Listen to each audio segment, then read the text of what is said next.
यिर्मयाह की भविष्यवाणी 5 अध्याय से पढ़ेंगे। यरूशलेम का पाप। यरूशलेम को की सड़कों में इधर उधर दौड़कर देखो, उसके चौकों में ढूंढो, यदि कोई ऐसा मिल सके जो न्याय से काम करे और सच्चाई का खोजी हो, तो मैं उसका पाप क्षमा करूंगा। यद्यपि उसके निवासी यहोवा के जीवन की शपथ भी खाए, तो भी निश्चय वे झूठी शपथ खाते हैं। हे यहोवा, क्या तेरी दृष्टि सच्चाई पर नहीं है? तूने उनको दुख दिया, परंतु वे शोकित नहीं हुए। तूने उनको नष्ट किया, परंतु उन्होंने ताड़ना से भी नहीं माना। उन्होंने अपना मन चट्टान से भी अधिक कठोर किया है। उन्होंने पश्चाताप करने से इनकार किया है। फिर मैंने सोचा, ये लोग तो कंगाल और अबोध ही है, क्योंकि ये यहोवा का मार्ग और अपने परमेश्वर का नियम नहीं जानते। इसलिए मैं बड़े लोगों के पास जाकर उनको सुनाऊंगा, क्योंकि वे तो यहोवा का मार्ग और अपने परमेश्वर का नियम जानते हैं, परंतु उन सबों ने मिलकर जुए को तोड़ दिया है और बंधनों को खोल डाला है। इस कारण वन में से एक सिंह आकर उन्हें मार डालेगा। निर्जल देश का एक भेड़िया उनका नाश करेगा। एक चीता उनके नगरों के पास घात लगाए रहेगा, और जो कोई उनमें से निकले वह फाड़ा जाएगा, क्योंकि उनके अपराध बहुत बढ़ गए हैं और वे मुझसे बहुत ही दूर हट गए हैं। मैं कैसे तेरा पाप क्षमा करूं? तेरे लड़कों ने मुझको छोड़कर उनकी शपथ खाई है, जो परमेश्वर नहीं है। जब मैंने उनका पेट भर दिया, तब उन्होंने व्यभिचार किया और वेश्याओं के घरों में भीड़ की भीड़ जाते थे। वे खिलाए पिलाए, वे लगाम घोड़ों के समान हो गए। वे अपने अपने पड़ोसी की स्त्री पर हिनहिनाने लगे। क्या मैं ऐसे कामों का उन्हें दंड न दूं? यहोवा की यही वाणी है, क्या मैं ऐसी जाति से अपना बदला न लूं? शहर पनाह पर चढ़ के उसका नाश तो करो, तो भी उसका अंत मत कर डालो। उसकी जड़ रहने दो, परंतु उसकी डालियों को तोड़कर फेंक दो, क्योंकि वे यहोवा की नहीं है। यहोवा की यह वाणी है कि इस्राएल और यहूदा के घरानों ने मुझसे बड़ा विश्वासघात किया है। परमेश्वर का इस्राएल को त्याग देना। उन्होंने यहोवा की बातें झुठलाकर कहा, वह ऐसा नहीं है। विपत्ति हम पर न पड़ेगी, न हम तलवार को और न महंगी को देखेंगे। भविष्यद्वक्ता हवा हो जाएंगे और उनमें ईश्वर का वचन नहीं है। उनके साथ ऐसा ही किया जाएगा। इस कारण सेनाओं का परमेश्वर यहोवा यूं कहता है, ये लोग जो ऐसा कहते हैं, इसलिए देख, मैं अपना वचन तेरे मुंह में आग और इस प्रजा को काठ बनाऊंगा, और वह उनको भस्म करेगी। यहोवा की यह वाणी है, हे इज़राइल के घराने, देख, मैं तुम्हारे विरुद्ध दूर से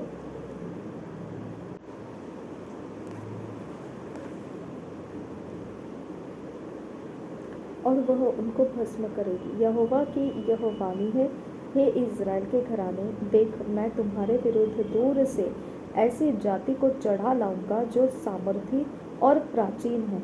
उसकी भाषा तुम न समझोगे और न यह जानोगे कि वे लोग क्या कह रहे हैं। उनका तर्कश खुली कब्र है और वे सबके सब शूरवीर हैं। तुम्हारे पके खेत और भोजन वस्तुएं जो तुम्हारे बेटे बेटियों के खाने के लिए है, उन्हें वे खा जाएंगे। वे तुम्हारी भेड़ बकरियां और गाय बैलों को खा डालेंगे। वे तुम्हारी दाखों और अंजीरों को खा जाएंगे, और जिन गढ़ वाले नगरों पर तुम भरोसा रखते हो, उन्हें वे तलवार के बल से नष्ट कर देंगे। तो भी यहोवा की यह वाणी है, उन दिनों में भी मैं तुम्हारा अंत न कर डालूंगा। जब तुम पूछोगे, हमारे परमेश्वर यहोवा ने हमसे ये सब काम किस लिए किए हैं, तब तुम उनसे कहना, जिस प्रकार से तुमने मुझको त्याग कर अपने देश में दूसरे देवताओं की सेवा की है, उसी प्रकार से तुमको पराये देश में परदेशियों की सेवा करनी पड़ेगी। अपने लोगों को परमेश्वर की चेतावनी याकूब के कराने में प्रचार करो और यहूदा में यह सुनाओ, हे मूर्ख और निर्बुद्धि लोगों, तुम जो आंखें रहते हुए नहीं देखते, जो कान रहते हुए नहीं सुनते, यह सुनो, यहोवा की यह वाणी है। क्या तुम लोग मेरा भय नहीं मानते? क्या तुम मेरे सम्मुख नहीं थरथराते? मैंने बालों को समुद्र की सीमा ठहराकर युग युग को ऐसा बांध ठहराया कि वह उसे पार न कर सके, और चाहे उसकी लहरें भी उठे तो भी वे प्रबल न हो सके, या जब वे गरजे तो भी वे उसको न पार कर सके। पर इस प्रजा का हठीला और बलवा करने वाला मन है। इन्होंने बलवा किया और दूर हो गए। वे मन में इतना भी नहीं सोचते कि हमारा परमेश्वर यहोवा तो बरसात के आरंभ और अंत दोनों समयों का जल समय पर बरसाता है, और कटनी के नियत सप्ताहों को हमारे लिए रखता है। इसलिए हम उसका भय माने। परंतु तुम्हारे अधर्म के कामों ही के कारण वे रुक गए, और तुम्हारे पापों ही के कारण तुम्हारी भलाई नहीं होती। हालेलुया।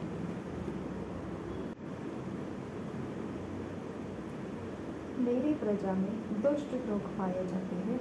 जैसे चिड़ी मार ताक में रहते हैं, वैसे ही वे भी घात लगाए रहते हैं। वे फंदा लगाकर मनुष्यों को अपने वश में कर लेते हैं। जैसा पिंजड़ा चिड़िया सा भरा हो, वैसे ही उनके घर छल से भरे रहते हैं। इसी प्रकार वे बढ़ गए और धनी हो गए हैं। वे मोटे और चिकने हो गए हैं। बुरे कामों में वे सीमा को पार कर गए हैं। वे न्याय, विशेष करके अनाथों का न्याय नहीं चुकाते। इससे उनका काम सफल नहीं होता। वे कंगालों का हक भी नहीं दिलाते। इसलिए यहोवा की यह वाणी है, क्या मैं इन बातों का दंड न दूं? क्या मैं ऐसी जाति से पलटा न लूं? देश में ऐसा काम होता है जिससे चकित और रोमांचित होना चाहिए। भविष्यद्वक्ता झूठ मूठ भविष्यवाणी करते हैं, और याजक उनके सहारे से प्रभुता करते हैं। मेरी प्रजा को यह भाता भी है, परंतु अंत के समय तुम क्या करोगे?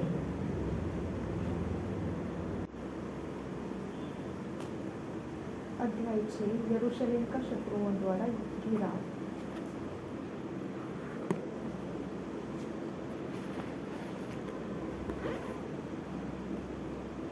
हे बिन्यामीनियों, यरूशलेम में से अपना अपना सामान लेकर भागो।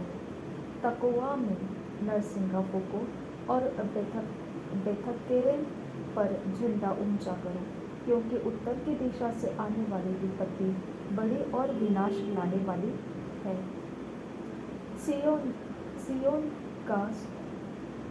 सियोन को सुंदर और सुकुमार बेटी का सियोन की सुंदर और सुकुमार बेटी का मैं नाश करने पर हूँ। चरवाहे अपनी अपनी भेड़ बकरियां संग लिए हुए उस पर चढ़कर उसके चारों ओर अपने तंबू खड़े करेंगे। वे अपने अपने पास ही घास चरा लेंगे। आओ, उसके विरुद्ध युद्ध की तैयारी करो। उठो, हम दोपहर को चढ़ाई करें। हाय हाय, दिन ढलता जाता है और सांझ की परछाई लंबी हो चली है। उठो, हम रात ही रात चढ़ाई करें और उसके महलों को ढा दें। सेनाओं का यहोवा तुमसे कहता है, वृक्ष काट काट कर यरूशलेम के विरुद्ध मोर्चा बांधो। यह वही नगर है जो दंड के योग्य है। इसमें अंधेर ही अंधेर भरा हुआ है। जैसा कुएं में से नित्य नया जल निकला करता है, वैसा ही इस नगर में से नित्य नई बुराई निकलती है। इसमें उत्पात और उपद्रव का कोलाहल मचा रहता है। चोट और मारपीट मेरे देखने में निरंतर आती है। हे यरूशलेम, ताड़ना से ही मान ले, नहीं तो तू मेरे मन से भी उतर जाएगी। और मैं तुझको उजाड़ कर निर्जन कर डालूंगा। विद्रोही इस्राएल, सेनाओं का यहोवा यूँ कहता है, इस्राएल के सब बचे हुए दाखलता के समान ढूंढ कर तोड़े जाएंगे, दाख के तोड़ने वाले के समान उस लता की डालियों पर फिर अपना हाथ लगा। मैं किससे बोलूं और किसको चिताकर कहूं कि वे माने। देख, ये ऊंचा सुनते हैं, वे ध्यान भी नहीं दे सकते। देख, यहोवा के वचन की वे निंदा करते और उसे नहीं चाहते हैं। इस कारण यहोवा का कोप मेरे मन में भर गया है, मैं उसे रोकते रोकते उकता गया हूँ। बाजारों में बच्चों पर और जवानों की सभा में भी उसे उंडेल दे, क्योंकि पति अपनी पत्नी के साथ और अधेड़ बूढ़े के साथ पकड़ा जाएगा। उन लोगों के घर और खेत और स्त्रियां सब दूसरों की हो जाएगी, क्योंकि मैं इस देश के रहने वालों पर हाथ बढ़ाऊंगा। यहोवा की यही वाणी है, क्योंकि उनमें छोटे से लेकर बड़े तक सबके सब लालची हैं। उसे क्या और क्या भविष्यद्वक्ता, क्या याजक, सबके सब छल से काम करते हैं। वे शांति है शांति ऐसा कह कहकर मेरी प्रजा के घावों को ऊपर ही ऊपर चंगा करते हैं, परंतु शांति कुछ भी नहीं। क्या वे कभी अपने घृणित कामों के कारण लज्जित हुए? नहीं, वे कुछ भी लज्जित नहीं हुए, वे लज्जित होना जानते ही नहीं। इस कारण जब और लोग नीचे गिरे तब वे भी गिरेंगे, और जब मैं उनको दंड देने लगूंगा तब वे ठोकर खाकर गिरेंगे। यहोवा का यही वचन है। परमेश्वर के मार्ग को त्याग देना। यहोवा यूँ भी कहता है, सड़कों पर खड़े होकर देखो और पूछो कि प्राचीन काल का अच्छा मार्ग कौन सा है, उसी में चलो और तुम अपने अपने मन में चैन पाओगे। पर उन्होंने कहा, हम उस पर न चलेंगे। मैंने तुम्हारे लिए पहरुए बैठाकर कहा, नरसिंगे का शब्द नरसिंगे का शब्द ध्यान से सुनना। पर उन्होंने कहा, हम न सुनेंगे। इसलिए हे जातियों सुनो, और हे मंडली देखो कि इन लोगों में क्या हो रहा है। हे पृथ्वी सुन, देख कि मैं इस जाति पर वह विपत्ति ले आऊँगा जो उनकी कल्पनाओं का फल है, क्योंकि इन्होंने मेरे वचनों पर ध्यान नहीं लगाया और मेरी शिक्षा को इन्होंने निकम्मी जाना है। मेरे लिए जो लोबान शबासे और सुगंधित नरकट जो दूर देश से आता है, इसका क्या प्रयोजन है? तुम्हारे होम बलियों से मैं प्रसन्न नहीं हूँ, और न तुम्हारे मेल बलि मुझे मीठे लगते हैं। इस कारण यहोवा ने यूँ कहा है, देखो, मैं इस प्रजा के आगे ठोकर रखूँगा, और बाप और बेटा, पड़ोसी और मित्र, सब के सब ठोकर खाकर नाश होंगे। उत्तर दिशा से आक्रमण। यहोवा यूँ कहता है, देखो, उत्तर से वरन पृथ्वी के छोर से एक बड़ी जाति के लोग इस देश के विरोध में उभारे जाएंगे। वे धनुष और बरछी धारण किए हुए आएंगे। वे क्रूर और निर्दयी हैं, और जब वे बोलते हैं तब मानो समुद्र गरजता है। वे घोड़ों पर चढ़े हुए आएंगे। हे सियोन, वे वीर के समान सशस्त्र होकर तुम पर चढ़ाई करेंगे। इसका समाचार सुनते ही हमारे हाथ ढीले पड़ गए हैं, हम संकट में पड़े हैं, जच्चा की सी पीड़ा हमको उठी है। मैदान में मत निकलो, मार्ग में भी न चलो, क्योंकि वहाँ शत्रु की तलवार और चारों ओर भय दिखाई पड़ता है। हे मेरी प्रजा, कमर में टाट बांध और राख में लौट। जैसा एक लौते पुत्र के लिए विलाप होता है, वैसा ही बड़ा शोक में विलाप कर, क्योंकि नाश करने वाला हम पर अचानक आ पड़ेगा। मैंने इसलिए तुझे अपनी प्रजा के बीच गुम्मट और गढ़ ठहरा दिया कि तू उनकी चाल परखे और जान ले। वे सब बहुत ही हठी है, वे लुतराई करते फिरते हैं, उन सबों की चाल बिगड़ी है। वे नीरा, तांबा और लोहा ही है। धौंकनी जल गई, सीसा आग में जल गया। ढालने वाले ने व्यर्थ ही ढाला है, क्योंकि बुरे लोग नहीं निकाले गए। उनका नाम खोटी चांदी पड़ेगा, क्योंकि यहोवा ने उनको खोटा पाया है। 7 अध्याय। मंदिर में यिर्मयाह का प्रवचन। जो वचन यहोवा की ओर से यिर्मयाह के पास पहुंचा वह यह है, यहोवा के भवन के फाटक में खड़ा हो और यह वचन प्रचार कर और कहे, हे सब यहूदियों, तुम जो यहोवा को दंडवत करने के लिए इन फाटकों से प्रवेश करते हो, यहोवा का वचन सुनो। सेनाओं का यहोवा जो इस्राएल का परमेश्वर है यूँ कहता है, अपनी अपनी चाल और काम सुधारो, तब मैं तुमको इस स्थान में बसे रहने दूंगा। तुम लोग यह कहकर झूठी बातों पर भरोसा मत रखो, यही यहोवा का मंदिर है, यही यहोवा का मंदिर है, यही यहोवा का मंदिर है। यदि तुम सचमुच अपनी अपनी चाल और काम सुधारो और सचमुच मनुष्य मनुष्य के बीच न्याय करो, परदेशी और अनाथ और विधवा पर अंधेर न करो, इस स्थान में निर्दोष की हत्या न करो और दूसरे देवताओं के पीछे न चलो जिससे तुम्हारी हानि होती है, तो मैं तुमको इस नगर में और इस देश में जो मैंने तुम्हारे पूर्वजों को दिया था, युग युग के लिए रहने दूंगा। देखो, तुम झूठी बातों पर भरोसा रखते हो जिनसे कुछ लाभ नहीं हो सकता। तुम जो चोरी, हत्या और व्यभिचार करते, झूठी शपथ खाते, बाल देवता के लिए धूप जलाते और दूसरे देवताओं के पीछे जिन्हें तुम पहले नहीं जानते थे चलते हो, तो क्या यह उचित है कि तुम इस भवन में आओ जो मेरा कहलाता है और मेरे सामने खड़े होकर यह कहो, हम छूट गए हैं कि ये सब घृणित काम करें? क्या यह भवन जो मेरा कहलाता है तुम्हारी दृष्टि में डाकुओं की गुफा हो गया है? मैंने स्वयं यह देखा है, यहोवा की यह वाणी है। मेरा जो स्थान शीलो में था, जहाँ मैंने पहले अपने नाम का निवास ठहराया था, वहाँ जाकर देखो कि मैंने अपनी प्रजा इस्राएल की बुराई के कारण उसकी क्या दशा कर दी है। अब यहोवा की यह वाणी है कि तुम जो ये सब काम करते आए हो, और यद्यपि मैं तुमसे बड़े यत्न से बातें करता रहा हूँ, तो भी तुमने नहीं सुना, और तुम्हें बुलाता आया परंतु तुम नहीं बोले। इसलिए यह भवन जो मेरा कहलाता है, जिस पर तुम भरोसा रखते हो, और यह स्थान जो मैंने तुमको और तुम्हारे पूर्वजों को दिया था, इसकी दशा मैं शीलो की सी कर दूंगा। जैसा मैंने तुम्हारे सब भाइयों को अर्थात सारे अप्रेमियों को अपने सामने से दूर कर दिया है, वैसा ही तुमको भी दूर कर दूंगा। प्रजा द्वारा आज्ञा का उल्लंघन। इस प्रजा के लिए तू प्रार्थना मत कर, इन लोगों के लिए ऊंचे स्वर से पुकार, न मुझसे विनती कर, क्योंकि मैं तेरी नहीं सुनूंगा। क्या तू नहीं देखता कि ये लोग यहूदा के नगरों और यरूशलेम की सड़कों में क्या कर रहे हैं? देख, बाल बच्चे तो ईंधन बटोरते, बाप आग सुलगाते और स्त्रियां आटा गूंथती हैं कि स्वर्ग की रानी के लिए रोटियां बढ़ाए और मुझे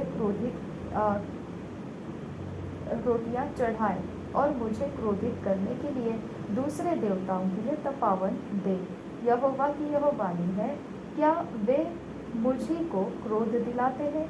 क्या वे अपने ही को नहीं, जिससे उनके मुंह पर सियाही छाए? अतः प्रभु यहोवा ने यूँ कहा है, क्या मनुष्य, क्या पशु, क्या मैदान के वृक्ष, क्या भूमि की उपज, उन सब पर जो इस स्थान में है, मेरे कोप की आग भड़कने पर है, वह नित्य जलती रहेगी और कभी न बुझेगी।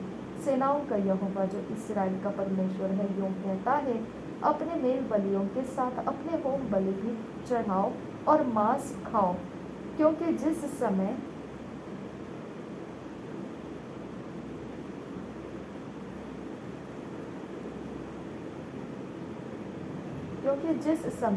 मैंने तुम्हारे पूर्वजों को मिस्र देश में से निकाला, उस समय मैंने उन्हें होम बलि और मेल बलि के विषय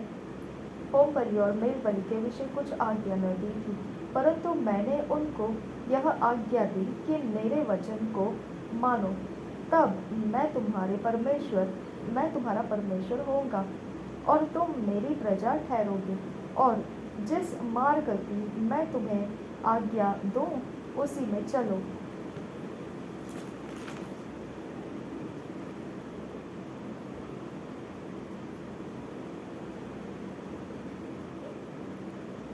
तब तुम्हारा भला होगा। पर उन्होंने मेरी न सुनी और न मेरी बातों पर कान लगाया। वे अपनी ही युक्तियों और अपने बुरे मन के हठ पर चलते रहे और पीछे हट गए, पर आगे न बढ़े।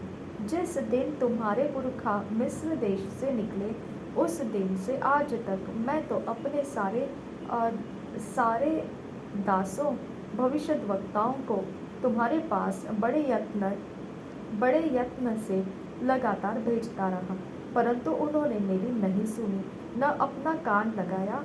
उन्होंने हठ किया और अपने पुरखाओं से बढ़कर बुराइयां की है।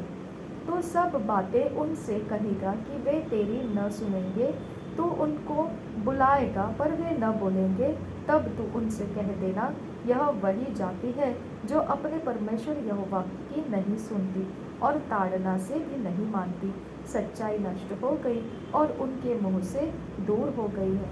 अपने बाल मुंडाकर फेंक दे, मुंडे टीलों पर चढ़कर विलाप का गीत गा, क्योंकि यहोवा ने इस समय के निवासियों पर क्रोध किया और उन्हें निकम्मा जानकर त्याग दिया है। हिन्नोम की तराई के घृणित कार्य। यहोवा की यह वाणी है, इसका कारण यह है कि यहूदियों ने यह काम किया है जो मेरी दृष्टि में बुरा है। उन्होंने उस भवन में जो मेरा कहलाता है अपनी घृणित वस्तुएं रखकर उसे अशुद्ध कर दिया है। और उन्होंने हिन्नोम वंशियों की तराई में तोपेत नामक ऊंचे स्थान बनाकर अपने बेटे बेटियों को आग में जलाया है, जिसकी आज्ञा मैंने कभी नहीं दी और न मेरे मन में यह कभी आया यहोवा की यह वाणी है। इसलिए ऐसे दिन आते हैं कि वह तराई फिर न तो तोपेत की और न हिन्नोम वंशियों की कहलाएगी, वरन घात की तराई कहलाएगी। और तोपेत में इतनी कब्रें होगी कि और स्थान न रहेगा। इसलिए इन लोगों के शव आकाश के पक्षियों और पृथ्वी के पशुओं का आहार होंगे और उनको भगाने वाला कोई न रहेगा। उस समय मैं ऐसा करूंगा कि यहूदा के नगरों और यरूशलेम की सड़कों में न तो हर्ष और आनंद का शब्द सुनाई पड़ेगा और न दूल्हे और दुल्हन का, क्योंकि देश उजाड़ ही उजाड़ हो जाएगा। 8 अध्याय। यहोवा की यह वाणी है, उस समय यहूदा के राजाओं, हकीमों, याजकों, भविष्यद्वक्ताओं और यरूशलेम के रहने वालों की हड्डियों कब्रों में से निकालकर सूर्य, चंद्रमा और आकाश के सारे गणों के सामने फैलाई जाएगी, क्योंकि वे उन्हीं से प्रेम रखते, उन्हीं की सेवा करते, उन्हीं के पीछे चलते और उन्हीं के पास जाया करते और उन्हीं को दंडवत करते थे। और न वे इकट्ठी की जाएगी न कब्र में रखी जाएगी, वे भूमि के ऊपर खाद के समान पड़ी रहेगी। तब इस बुरे कुल के बचे हुए लोग उन सब स्थानों में जिसमें से मैंने उन्हें निकाल दिया है, जीवन से अधिक मृत्यु ही को चाहेंगे। सेनाओं के यहोवा की यही वाणी है। पाप और दंड। तो उनसे यह भी कहे, यहोवा यूँ कहता है कि जब मनुष्य गिरते हैं तो क्या फिर नहीं उठते? जब कोई भटक जाता है तो क्या वह लौट नहीं आता? फिर क्या कारण है कि ये यरूशलेमी सदा दूर ही दूर भटकते जाते हैं? यरूशलेमी तो सदा दूर ही दूर भटकते जाते हैं। ये छल नहीं छोड़ते और फिर लौटने से इनकार करते हैं। मैंने ध्यान देकर सुना, परंतु ये ठीक नहीं बोलते। इनमें से किसी ने अपनी बुराई से पछताकर नहीं कहा, हाय मैंने यह क्या किया है। जैसा घोड़ा लड़ाई में वेग से दौड़ता है, वैसे ही इनमें से हर एक जन अपनी ही दौड़ में दौड़ता है। आकाश में लगभग भी अपने नियत समयों को जानता है, और पंडुकी, सुपाबेनी और सारस भी अपने आने का समय रखते हैं। परंतु मेरी प्रजा यहोवा का नियम नहीं जानती। तुम कैसे कह सकते हो कि हम बुद्धिमान हैं और यहोवा की दी हुई व्यवस्था हमारे साथ है?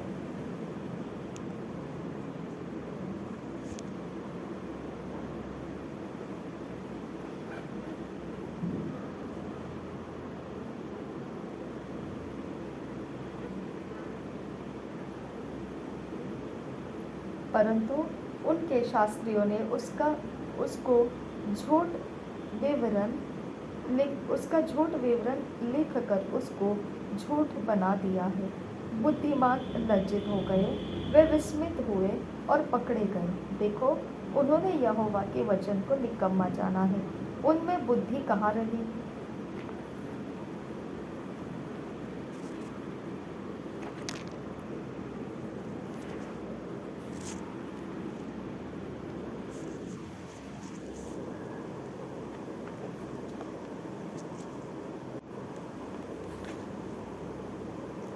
इस कारण मैं उनकी स्त्रियों को दूसरे पुरुषों को और उनके खेत दूसरे अधिकारियों के वश में कर दूंगा, क्योंकि छोटे से लेकर बड़े तक वे सब के सब लालची हैं। क्या भविष्यद्वक्ता, क्या याजक, वे सब के सब छल से काम करते हैं। उन्होंने शांति है, शांति ऐसा कह कहकर मेरी प्रजा के घाव को ऊपर ही ऊपर चंगा किया, परंतु शांति कुछ भी नहीं है। क्या वे घृणित काम करके लज्जित हुए? नहीं, वे कुछ भी लज्जित नहीं हुए। वे लज्जित होना जानते ही नहीं। इस कारण जब और लोग नीचे गिरे, तब वे भी गिरेंगे। जब उनके दंड का समय आएगा, तब वे भी ठोकर खाकर गिरेंगे। यहोवा का यही वचन है।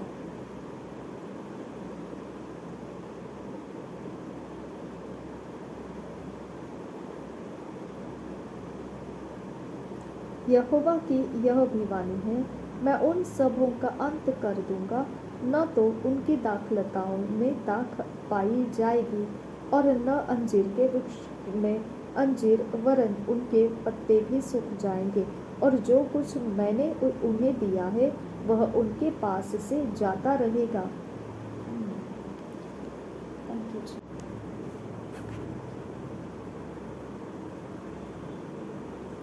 हम क्यों चुपचाप बैठे हैं? आओ, हम चलकर गढ़ वाले नगरों में इकट्ठे हो, नष्ट हो जाए, क्योंकि हमारा परमेश्वर यहोवा हमको नष्ट करना चाहता है और हमें विष पीने को दिया है, क्योंकि हमने यहोवा के विरुद्ध पाप किया है। हम शांति की बाट जोहते थे, परंतु कुछ कल्याण नहीं मिला, और चंगाई की आशा करते थे, परंतु घबराना ही पड़ा है।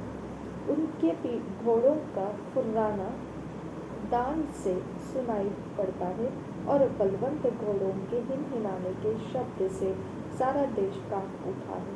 उन्होंने आकर हमारे देश की ओर और जो कुछ उसमें है, और हमारे नगर को निवासियों समेत नष्ट किया है।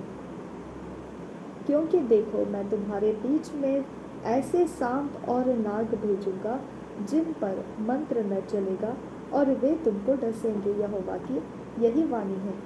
अपने लोगों के लिए यिर्मयाह की पीड़ा। हाय हाय, इस शोक की दशा में मुझे शांति कहाँ से मिलेगी? मेरा हृदय भीतर ही भीतर तड़पता है। मुझे अपने लोगों की चिल्लाहट दूर के देश से सुनाई देती है। क्या यहोवा सिय्योन में नहीं है? क्या उनका राजा उसमें नहीं? क्यों उन्होंने मुझको अपनी खोदी हुई मूर्तों और परदेश की व्यर्थ वस्तुओं के द्वारा क्रोध दिलाया है? कटनी का समय बीत गया, फल तोड़ने की ऋतु भी समाप्त हो गई, और हमारा उद्धार नहीं हुआ। अपने लोगों के दुख से मैं भी दुखित हुआ। मैं शोक का पहरावा पहने अति अचंभे में डूबा है। जब गिलाद देश में कुछ बलसान की औषधि नहीं, क्या उसमें कोई वैद्य नहीं? यदि है तो मेरे लोगों के घाव क्यों चंगे नहीं हुए? 9 अध्याय। भला होता कि मेरा सिर जल ही जल और मेरी आंखें आंसुओं का सोता होती, कि मैं रात दिन अपने मारे हुए लोगों के लिए रोता रहता।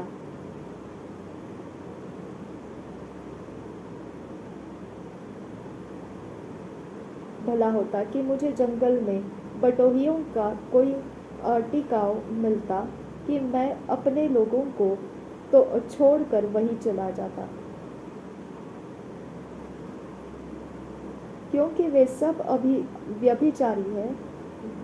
वे विश्वासघातियों का समाज है। अपनी अपनी जीभ को वे धनुष के समान झूठ बोलने के लिए तैयार करते हैं और देश से बलवंत तो हो गए, परंतु सच्चाई के लिए नहीं। वे बुराई पर बुराई बढ़ाते जाते हैं और वे मुझको जानते ही नहीं। यहोवा की यही वाणी है। अपने अपने संगी से चौकस रहो, अपने भाई पर भी भरोसा न रखो, क्योंकि सब भाई निश्चय अड़ंगा मारेंगे और हर एक पड़ोसी लुतराई करते फिरेंगे। वे एक दूसरे को ठगेंगे और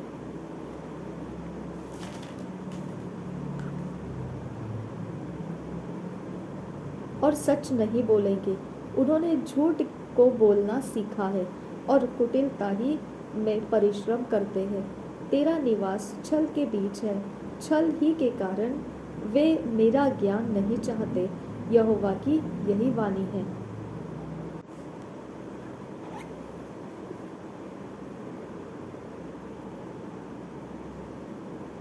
यहोवा की यही वाणी है।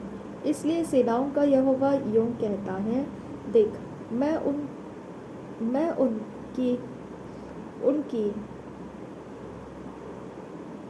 मैं उनको तपाकर परखूंगा, क्योंकि अपनी प्रजा के कारण मैं उनसे और क्या कर सकता हूँ।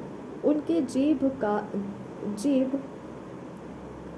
काल के तीर के समान बेधने वाली है।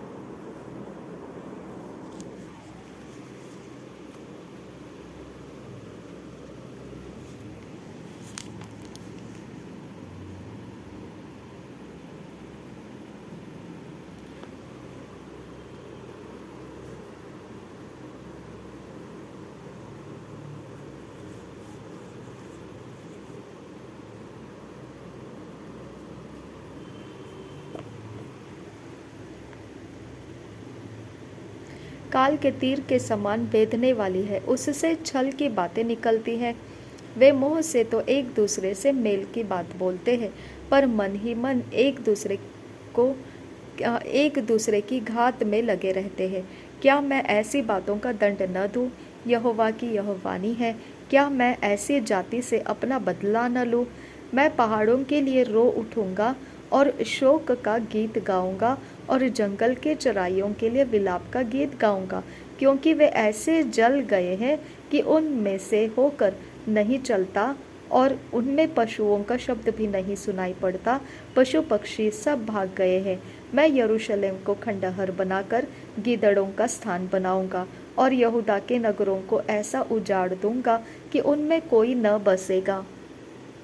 जो बुद्धिमान पुरुष हो वह इसका भेद समझ ले, और जिसने यहोवा के मुख से इसका कारण सुना हो वह बता दे।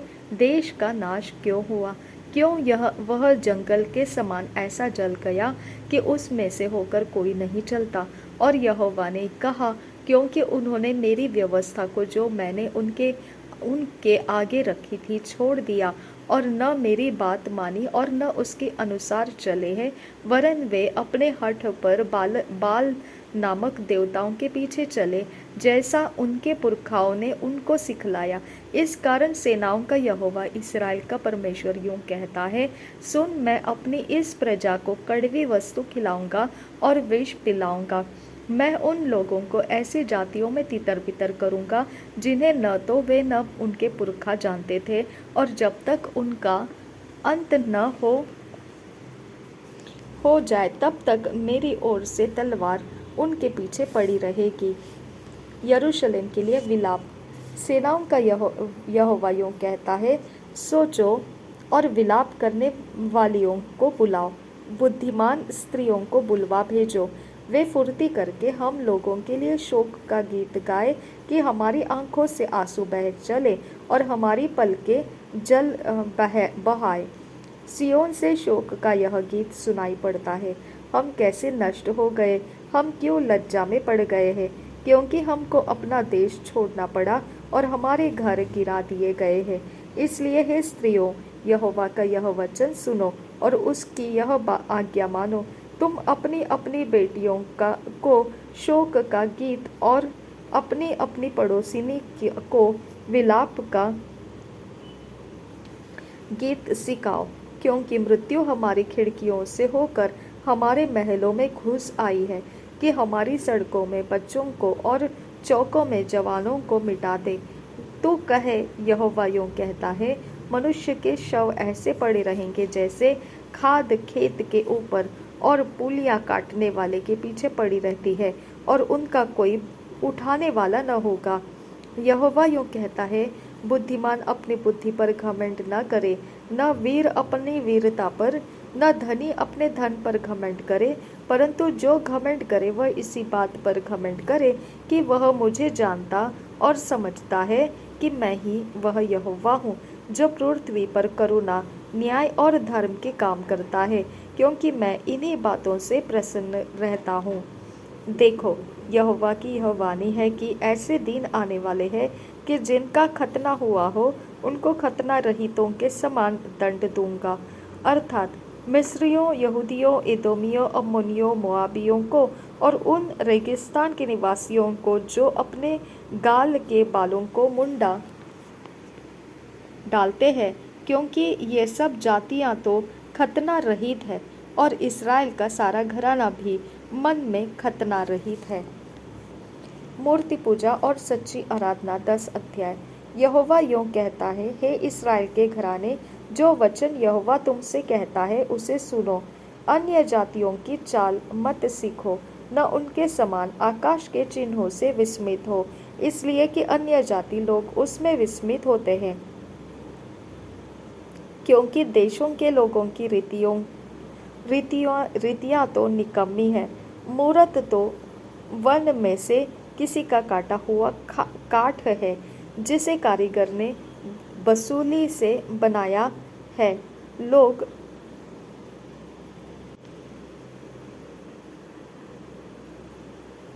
उसको सोने चांदी से सजाते और हथौड़े से कील ठोक ठोक कर दृढ़ करते हैं कि वह हिल डुल न सके।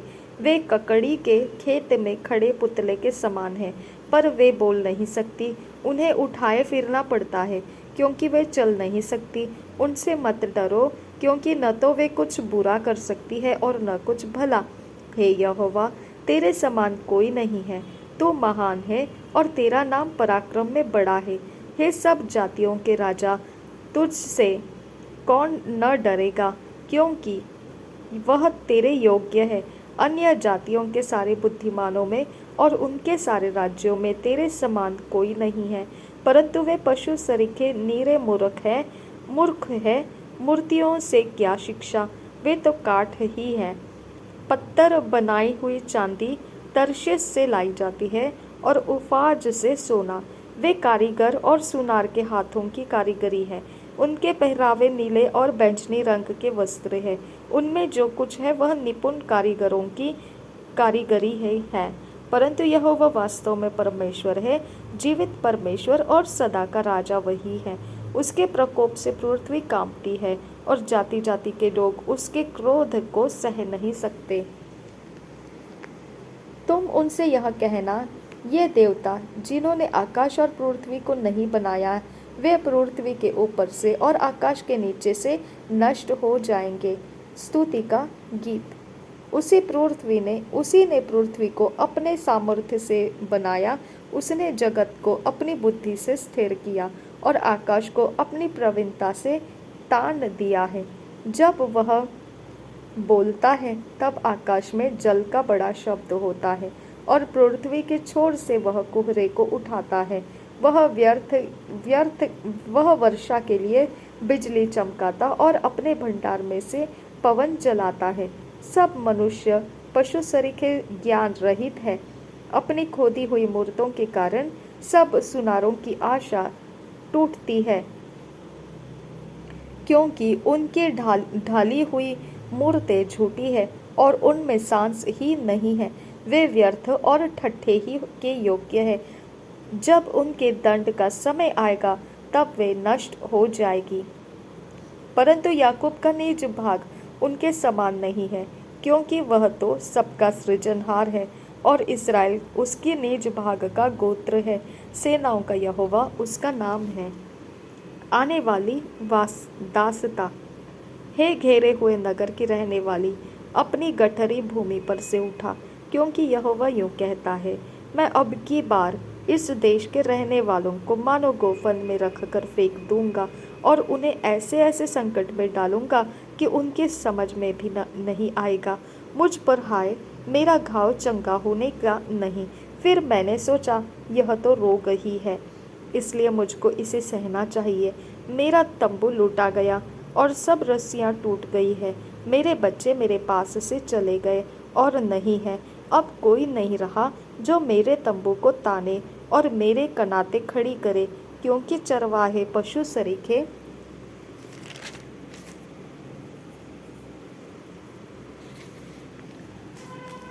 सरीखे हैं और वे यहोवा को नहीं पुकारते। इसी कारण वे बुद्धि से नहीं चलते और उनके सब भेड़ें तितर बितर हो गई है।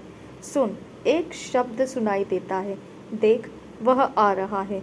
उत्तर दिशा से बड़ा हुल्लड़ मच रहा है, ताकि यहूदा के नगरों को उजाड़कर गिदड़ों का स्थान बना दे।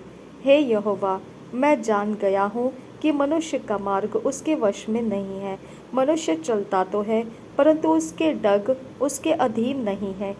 हे यहोवा, मेरी ताड़ना कर, पर न्याय से क्रोध में आकर नहीं। कहीं ऐसा न हो कि मैं नष्ट हो जाऊं। जो जाति तुझे नहीं जानती और जो तुझसे प्रार्थना नहीं करते, उन्हीं पर अपनी जलजलाहट उंडेल, क्योंकि उन्होंने याकूब को निगल लिया, वरन उसे खाकर अंत कर दिया है और उसके निवास स्थान को उजाड़ दिया है।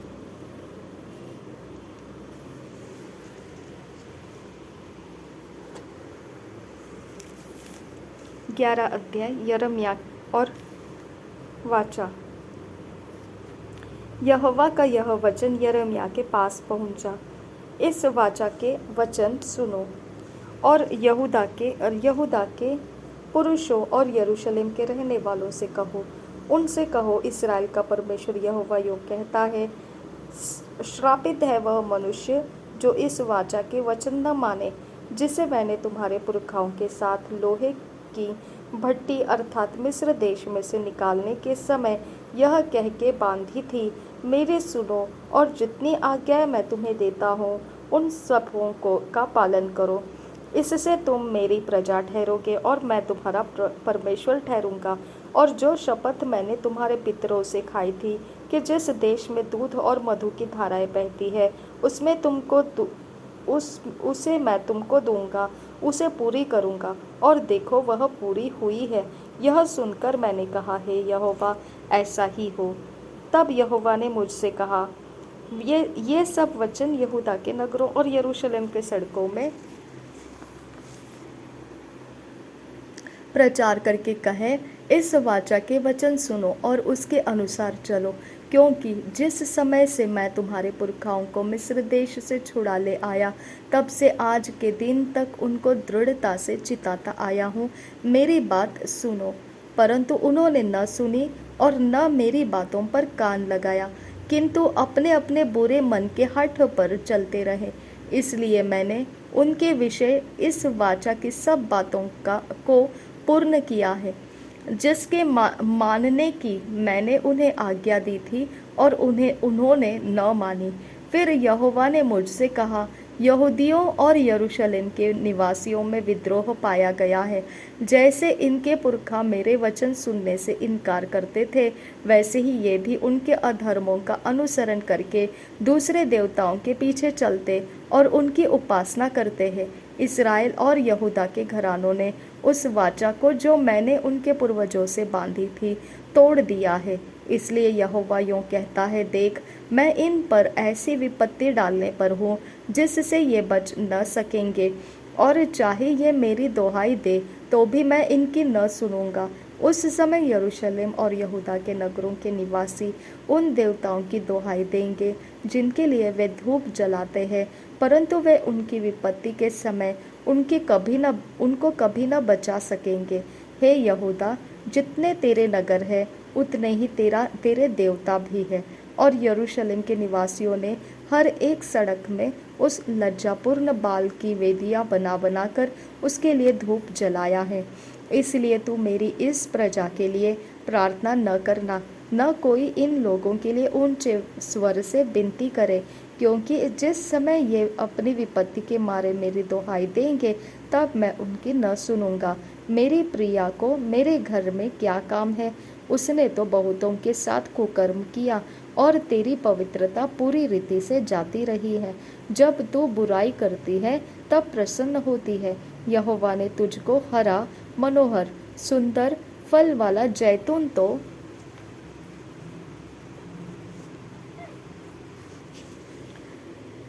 कहा था, परंतु उसने बड़ी हुल्लड़ के शब्द होते ही उसमें आग लगाई और उसकी डालियां तोड़ डाली। सेनाओं का यहोवा जिसने तुझे लगाया, उसने तुझ पर विपत्ति डालने के लिए कहा है।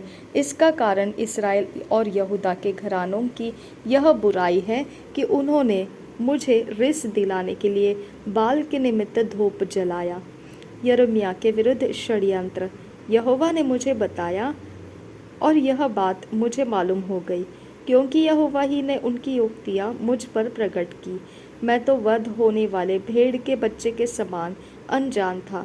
मैं न जानता था कि वे लोग मेरी हानि की युक्तियाँ यह कहकर करते हैं, आओ हम फल समेत इस वृक्ष को उखाड़ दें और जीवितों के बीच में से काट डालें, तब इसका नाम तक फिर स्मरण न रहे। परंतु अब हे सेनाओं के यहोवा, हे धर्मी न्यायी, हे अंतकरण की बातों के ज्ञाता, तो उनसे बदला ले और मुझे दिखा, क्योंकि मैंने अपना मुकद्दमा तेरे हाथ में छोड़ दिया है। इसलिए यहोवा ने मुझसे कहा, अनातोत के लोग जो तेरे प्राण की खोजी है और यह कहते हैं कि तू यहोवा का नाम लेकर भविष्यवाणी न कर, नहीं तो हमारे हाथों से मरेगा। इसलिए सेनाओं का यहोवा उनके विषय यो कहता है, मैं उनको दंड दूंगा, उनके जवान तलवार से और उनके लड़के लड़कियां भूखों मरेंगे और उनमें से कोई भी न बचेगा।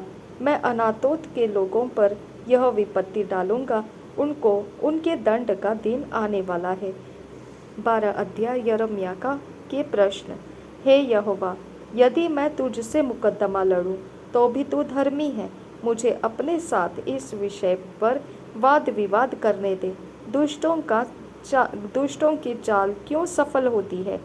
क्या कारण है कि विश्वासघाती बहुत सुख से रहते हैं? तो उनको बोता और वे जड़ भी पकड़ते, वे बढ़ते और फलते भी हैं। तू उनके मुंह के निकट है, परंतु उनके मनों से दूर है। हे यहोवा, तू मुझे जानता है, तू मुझे देखता है और तूने मेरे मन की परीक्षा करके देखा कि मैं तेरी ओर किस प्रकार रहता हूँ। जैसे भेड़ बकरियां घात होने के लिए झुंड में से निकाली जाती है, वैसे ही उनको भी निकाल ले और वध के दिन के लिए तैयार कर। कब तक देश विलाप करता रहेगा और सारे मैदान की घास सूखी रहेगी? देश के निवासियों की बुराई के कारण पशु पक्षी सब नष्ट हो गए हैं, क्योंकि उन लोगों ने कहा, वह हमारे अंत को न देखेगा। तू जो प्यादों ही के संग दौड़कर थक गया है, तो घोड़ों के संग कैसे बराबरी कर सकेगा? और यद्यपि तू शांति के इस देश में निडर है, परंतु यरदन के आसपास के घने जंगल में तू क्या करेगा? क्योंकि तेरे भाई और तेरे घराने के लोगों ने भी तेरा विश्वासघात किया है। वे तेरे पीछे ललकारते हैं। यदि वे तुझसे मीठी बातें भी कहे तो भी उनकी प्रतीति न करना। अपने लोगों के कारण परमेश्वर का दुख। मैंने अपना घर छोड़ दिया, अपना निज भाग मैंने त्याग दिया है। मैंने अपने प्राण प्रिया को शत्रुओं के वश में कर दिया है, क्योंकि मेरा निज भाग मेरे देखने में वन के सिंह के समान हो गया और मेरे विरुद्ध गरजा है। इस कारण मैंने उससे बैर किया है। क्या मेरा निज भाग मेरी दृष्टि में चित्ती वाले शिकारी पक्षी के समान नहीं है? क्या शिकारी पक्षी चारों ओर से उसे घेरे हुए हैं? जाओ, सब जंगली पशुओं को इकट्ठा करो, उनको लाओ कि खा जाए। बहुत से चरवाहों ने मेरी दाख की बारीकी को बिगाड़ दिया, उन्होंने मेरे भाग को लताड़ा, वरन मेरे मनोहर भाग के खेत को सुनसान जंगल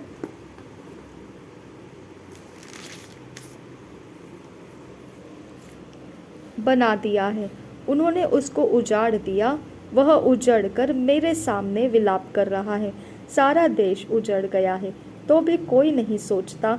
जंगल के सब मुंडे टीलों पर नाश करने वाले चढ़ आए हैं, क्योंकि यहोवा की तलवार देश के एक छोर से लेकर दूसरे छोर तक निगलती जाती है। किसी मनुष्य को शांति नहीं मिलती। उन्होंने गेहूं तो बोया, परंतु कटीले पेड़ काटे। उन्होंने कष्ट तो उठाया, परंतु उससे कुछ लाभ न हुआ। यहोवा के क्रोध के भड़कने के कारण तुम अपने खेतों की उपज के विषय में लज्जित हो। शत्रु राष्ट्रों को दंड। मेरे दुष्ट पड़ोसी उस भाग पर हाथ लगाते हैं जिसका भागी मैंने अपनी प्रजा इस्राएल को बनाया है। उनके विषय यहोवा यूं कहता है, मैं उनको उनकी भूमि में से उखाड़ डालूंगा और यहूदा के घराने को भी उनके बीच में से उखाड़ूंगा। उन्हें उखाड़ने के बाद मैं फिर उन पर दया करूंगा और उनमें से हर एक को उसके निज भाग और भूमि में फिर से लगाऊंगा। यदि वे मेरी प्रजा की चाल सीखकर मेरे ही नाम की सौगंध, यहोवा के जीवन की सौगंध खाने लगे, जिस प्रकार से उन्होंने मेरी प्रजा को बाल की सौगंध खाना सिखलाया था, तब मेरी प्रजा के बीच उनका भी वंश बढ़ेगा। परंतु यदि वे न माने, तो मैं उस जाति को ऐसा उखाड़ूंगा कि वह फिर कभी न पनपेगी। यहोवा की यही वाणी है। लुंगी का उदाहरण 13 अध्याय। यहोवा ने मुझसे यूं कहा, जाकर सनी की एक लुंगी मोल ले, उसे कमर में बांध, जल में मत भीगने दे। तब मैंने एक लुंगी मोल लेकर यहोवा के वचन के अनुसार अपने कमर में बांध ली। तब दूसरी बार यहोवा का यह वचन मेरे पास पहुंचा, जो लुंगी तूने मोल लेकर कटी में कस ली है, उसे फरात के तट पर ले जा और वहाँ उसे चट्टान की एक दरार में छिपा दे। यहोवा की इस आज्ञा के अनुसार मैंने उसको फरात के तट पर ले जाकर छिपा दिया। बहुत दिनों के बाद यहोवा ने मुझसे कहा, उठ, फिर फरात के पास जा और जिस लुंगी को मैंने तुझे वहाँ छिपाने की आज्ञा दी, उसे वहाँ से ले ले। तब मैं फरात के पास गया और खोद कर जिस स्थान में मैंने लुंगी को छिपाया था, वहाँ से उसको निकाल लिया, और देखो, लुंगी बिगड़ गई थी, वह किसी काम की न रही। तब यहोवा का यह वचन मेरे पास पहुंचा। यहोवा यूं कहता है, इसी प्रकार से मैं यहूदियों का गर्व और यरूशलेम का बड़ा गर्व नष्ट कर दूंगा। इस दुष्ट जाति के लोग जो मेरे वचन सुनने से इनकार करते हैं, जो अपने मन के हठ पर चलते, दूसरे देवताओं के पीछे चलकर उनकी उपासना करते और उनको दंडवत करते हैं, वे इस लुंगी के समान हो जाएंगे जो किसी काम की नहीं रही। यहोवा की यह वाणी है कि जिस प्रकार से लुंगी मनुष्य की कमर में कसी जाती है, उसी प्रकार से मैंने इस्राएल के सारे घराने और यहूदा के सारे घराने को अपनी कटी में बांध लिया था कि वे मेरी प्रजा बने और मेरे नाम और कीर्ति और शोभा का कारण हो, परंतु उन्होंने न माना। दाख मधु से भरे कुप्पों का उदाहरण। इसलिए तो उनसे यह वचन कहे, इस्राएल का परमेश्वर यहोवा यूं कहता है, दाख मधु के सब कुप्पे दाख मधु से भर दिए जाएंगे। तब वे तुझसे कहेंगे, क्या हम नहीं जानते कि दाख मधु के सब कुप्पे दाख मधु से भर दिए जाएंगे? तब तू उनसे कहना, यहोवा यूं कहता है, देखो, मैं इस देश के सब रहने वालों को, विशेष करके दाऊद वंश की गद्दी पर विराजमान राजा और याजक और भविष्यद्वक्ता आदि यरूशलेम के सब निवासियों को अपनी कोप रूपी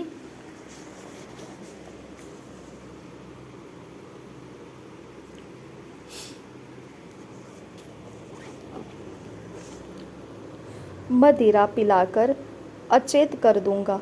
तब मैं उन्हें एक दूसरे से टकरा दूंगा, अर्थात बाप को बेटे से और बेटे को बाप से।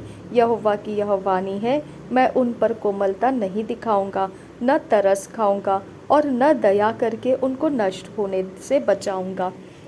घमंड के विरुद्ध चेतावनी देखो और कान लगाओ, गर्व मत करो, क्योंकि यहोवा ने यूं कहा है, अपने परमेश्वर यहोवा की बड़ाई करो, इससे पहले कि वह अंधकार लाए और तुम्हारे पाँव अंधेरे पहाड़ों पर ठोकर खाए, और जब तुम प्रकाश का आसरा देखो, तब वह उसको मृत्यु को की छाया में बदल दे और उसे घोर अंधकार बना दे। पर यदि तुम इसे न सुनो, तो मैं अकेले में तुम्हारे गर्व के कारण रोऊंगा और मेरी आंखों से आंसुओं की धारा बहती रहेगी, क्योंकि यहोवा की भेड़ें बंधुआई कर ली गई है। राजा और राजमाता से कहे, नीचे बैठ जाओ, क्योंकि तुम्हारे सिरों के शोभायमान मुकुट उतार लिए गए हैं। दक्षिण देश के नगर घेरे गए हैं, कोई उन्हें बचा न सकेगा। संपूर्ण यहूदी जाति बंदी हो गई है, वह पूरी रीति से बंधुआई में चली गई है। अपनी आंखें उठाकर उनको देख जो उत्तर दिशा से आ रहे हैं। वह सुंदर झुंड जो तुझे सौंपा गया था कहाँ है? जब वह तेरे उन मित्रों को तेरे ऊपर प्रधान ठहराएगा जिन्हें तूने अपनी हानि करने की शिक्षा दी है, तब तू क्या कहेगी? क्या उस समय तुझे जच्चा किसी पीड़ाएं न उठेगी? यदि तू अपने मन में सोचे कि ये बातें किस कारण मुझ पर पड़ी है, तो तेरे बड़े अधर्म के कारण तेरा आंचल उठाया गया है और तेरी एड़ियां बलपूर्वक नंगी हो गई है। क्या हबशी अपना चमड़ा और चीता अपने धब्बे बदल सकता है? यदि वे ऐसा कर सके तो तू भी, जो बुराई करना सीख गई है, भलाई कर सकेगी। इस कारण मैं उनको ऐसा तितर बितर करूँगा जैसा भूसा जंगल के पवन से तितर बितर किया जाता है। यहोवा की यह वाणी है। तेरा हिस्सा और मुझसे ठहराया हुआ तेरा भाग यही है, क्योंकि तूने मुझे भूलकर झूठ पर भरोसा रखा है। इसलिए मैं भी तेरा आंचल तेरे मुँह तक उठाऊंगा, तब तेरी लाज जानी जाएगी। व्यभिचारी और चोचला और छिनालपन आदि तेरे घिनौने काम जो तूने मैदान और टीलों पर किए हैं, वे सब मैंने देखे हैं। हे यरूशलेम, तुझ पर हाय, तू अपने आप को कब तक शुद्ध न करेगी और कितने दिन तक तू बनी रहेगी? भयंकर सूखा। 14 अध्याय। यहोवा का वचन जो यिर्मयाह के पास सूखा पड़ने के विषय में पहुंचा। यहूदा विलाप करता और फाटकों में लोग शोक का पहरावा पहने हुए भूमि पर उदास बैठे हैं, और यरूशलेम की चिल्लाहट आकाश तक पहुंच गई है। उनके बड़े लोग उनके छोटे लोगों को पानी के लिए भेजते हैं। वे गड्ढों पर आकर पानी नहीं पाते, इसलिए छूछे बर्तन लिए हुए घर लौट जाते हैं। वे लज्जित और निराश होकर सिर ढांप लेते हैं। देश में पानी न बरसने से भूमि में दरार पड़ गई है। इस कारण किसान लोग निराश होकर सिर ढांप लेते हैं। हरिणी भी मैदान में बच्चा जानकर छोड़ जाती है, क्योंकि हरी घास नहीं मिलती। जंगली गदहे भी मुंडे टीलों पर खड़े हुए गीदड़ों के समान हांफते हैं। उनकी आंखें धुंधला जाती हैं, क्योंकि हरियाली कुछ भी नहीं है। हे यहोवा, हमारे अधर्म के काम हमारे विरुद्ध साक्षी दे रहे हैं। हम तेरा संग छोड़कर बहुत दूर भटक गए हैं और हमने तेरे विरुद्ध पाप किया है। तो भी तू अपने नाम के निमित्त कुछ कर। हे इस्राएल के आधार, संकट के समय उसका बचाने वाला तू ही है। तू क्यों इस देश में परदेशी के समान है? तू क्यों इस बटोही के समान है जो रात भर रहने के लिए कहीं टिकता हो? तू क्यों एक विस्मित पुरुष या ऐसे वीर के समान है जो बचा न सके? तो भी है यहोवा, तू हमारे बीच में है और हम तेरे कहलाते हैं, इसलिए हमको न तज। यहोवा ने इन लोगों के विषय यूँ कहा, इनको ऐसा भटकना अच्छा लगता है, वे कुकर्म में चलने से नहीं रुके, इसलिए यहोवा इनसे प्रसन्न नहीं है। वह इनका अधर्म स्मरण करेगा और उनके पाप का दंड देगा। फिर यहोवा ने मुझसे कहा, इस प्रजा की भलाई के लिए प्रार्थना मत कर। चाहे वे उपवास भी करें तो भी मैं इनकी दुहाई न सुनूंगा, और चाहे वे होम बलि और अन्न बलि चढ़ाए तो भी मैं उनसे प्रसन्न न होऊंगा। मैं तलवार, महंगी और मरी के द्वारा इनका अंत कर डालूंगा। तब मैंने कहा, हाय प्रभु यहोवा, देख, भविष्यद्वक्ता इनसे कहते हैं, न तो तुम पर तलवार चलेगी और न महंगी होगी। यहोवा तुमको इस स्थान में सदा की शांति देगा। तब यहोवा ने मुझसे कहा, हे भविष्यद्वक्ता, मेरा नाम लेकर झूठी भविष्यवाणी करते हैं, मैंने उनको न तो भेजा और न कुछ आज्ञा दी और न उनसे कोई भी बात कही। वे तुम लोगों से दर्शन का झूठा दावा करके अपने ही मन से व्यर्थ और धोखे की भविष्यवाणी करते हैं। इस कारण जो भविष्यद्वक्ता मेरे बिना भेजे मेरा नाम लेकर भविष्यवाणी करते हैं कि इस देश में न तो तलवार चलेगी और न महंगी होगी, उनके विषय यहोवा यूँ कहता है, वे भविष्यद्वक्ता आप तलवार और महंगी के द्वारा नष्ट किए जाएंगे। और जिन लोगों से वे भविष्यवाणी कहते हैं, वे महंगी और तलवार के द्वारा मर जाने पर इस प्रकार यरूशलेम के सड़कों में फेंक दिए जाएंगे कि न तो उनका, न उनके स्त्रियों का और न उनके बेटे बेटियों का कोई मिट्टी देने वाला रहेगा, क्योंकि मैं उनकी बुराई उन्हीं के ऊपर उंडेलूंगा। तो उनसे यह बात कहे, मेरी आँख से दिन रात आंसू लगातार बहते रहे, वे न रुके, क्योंकि मेरे लोगों की कुंवारी बेटी बहुत ही कुचली गई और घायल हुई है। यदि मैं मैदान में जाऊं तो देखो तलवार के मारे हुए पड़े हैं। यदि मैं नगर के भीतर आऊं तो देखो भूख से अधमरे पड़े हैं, क्योंकि भविष्यद्वक्ता और याजक देश में कमाई करते फिरते और समझ नहीं रखते हैं।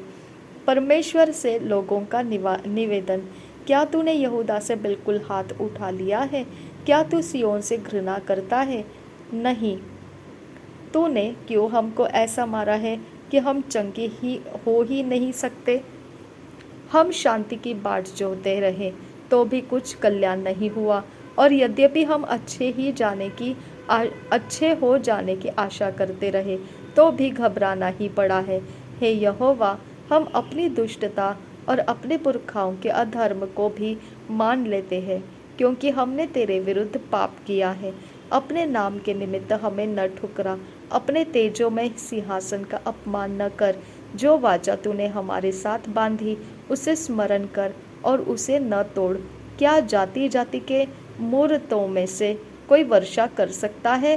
क्या आकाश झाड़ियाँ लगा सकता है? हे हमारे परमेश्वर यहोवा, क्या तू ही इन सब बातों का करने वाला नहीं है? हम तेरा ही आसरा देखते रहेंगे, क्योंकि इन सारी वस्तुओं का सृजनहार तू ही है। यहूदा के लोगों का पूर्ण त्याग। 15 अध्याय। फिर यहोवा ने मुझसे कहा,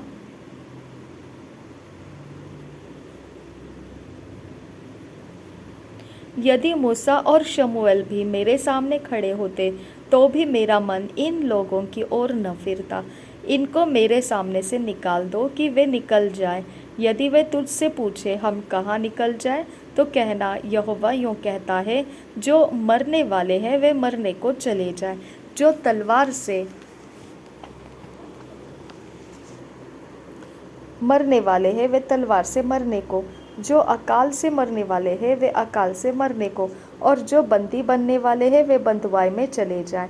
मैं उनके विरुद्ध 4 प्रकार के विनाश ठहराऊंगा, मार डालने के लिए तलवार, फाड़ डालने के लिए कुत्ते, नोच डालने के लिए आकाश के पक्षी, और फाड़ कर खाने के लिए धरती के हिंसक जंतु। यहोवा की यह वाणी है।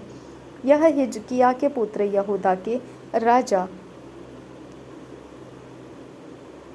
मनश्शे के उन कामों के कारण होगा जो उसने यरूशलेम में किए हैं, और मैं उन्हें ऐसा करूंगा कि वे पृथ्वी के राज्य के में मारे मारे फिरेंगे। हे यरूशलेम, तुझ पर कौन तरस खाएगा और कौन तेरे लिए शोक करेगा? कौन तेरा कुशल पूछने को तेरी ओर मुड़ेगा? यहोवा की यह वाणी है कि तू मुझको त्याग कर पीछे हट गई है, इसलिए मैं तुझ पर हाथ बढ़ाकर तेरा नाश करूंगा, क्योंकि मैं तरस खाते खाते उकता गया हूँ। मैंने उनको देश के फाटकों में सूप से फटक दिया है। उन्होंने कुमार्ग को नहीं छोड़ा, इस कारण मैंने अपनी प्रजा को निर्वंश कर दिया और उनका नाश भी किया है। उनकी विधवाएं मेरे देखने में समुद्र की बालू के किनकों से अधिक हो गई है।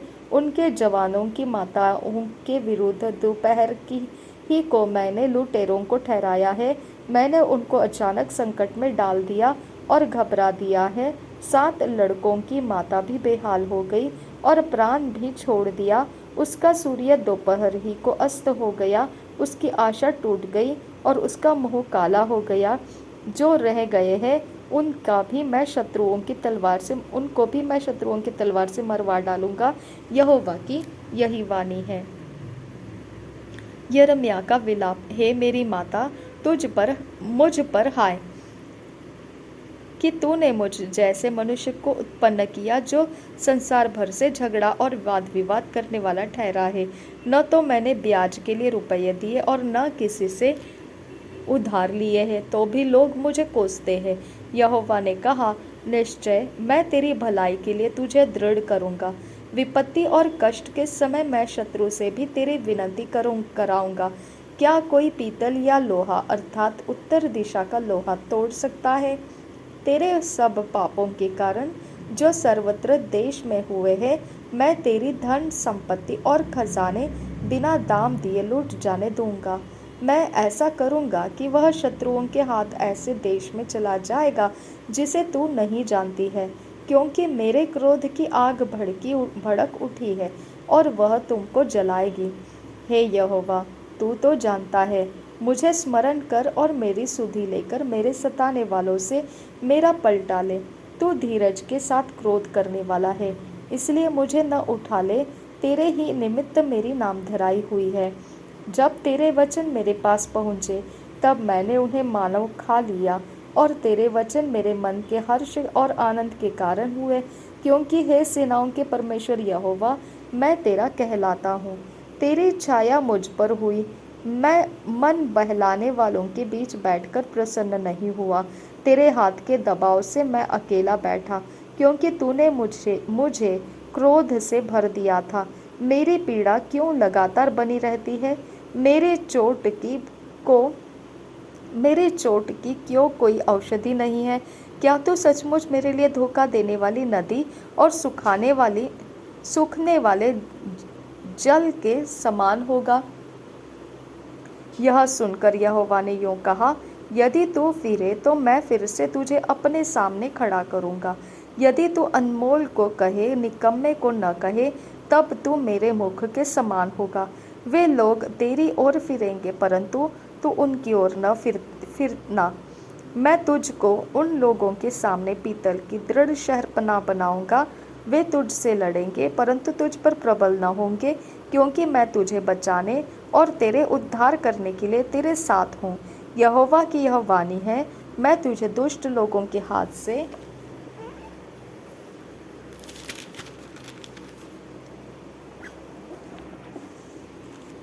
बचाऊंगा और उपद्रवी लोगों के पंजे से छुड़ा लूंगा।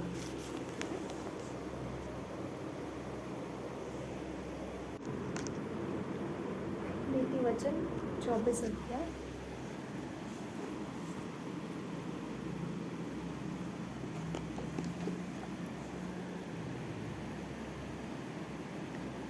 बुरे लोगों के विषय में डाह न करना और न उनके संगति की चाह रखना, क्योंकि वे उपद्रव सोचते रहते हैं और उनके मुंह से दुष्टता की बात निकलती है। घर बुद्धि से बनता है और समझ के द्वारा स्थिर होता है।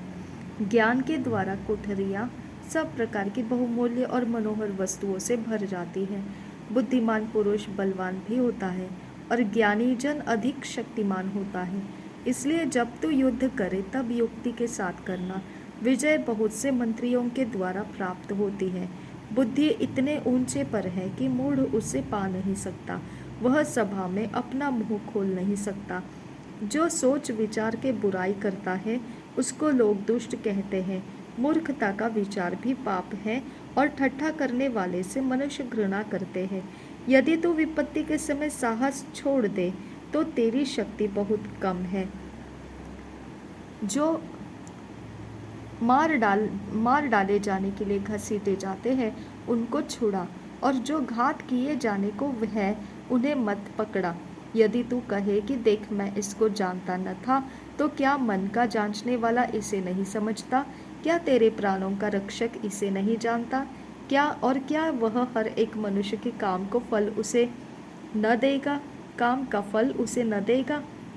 हे मेरे पुत्र, तू मधु खा, क्योंकि वह अच्छा है, और मधु का छत्ता भी, क्योंकि वह तेरे मुंह में मीठा लगेगा।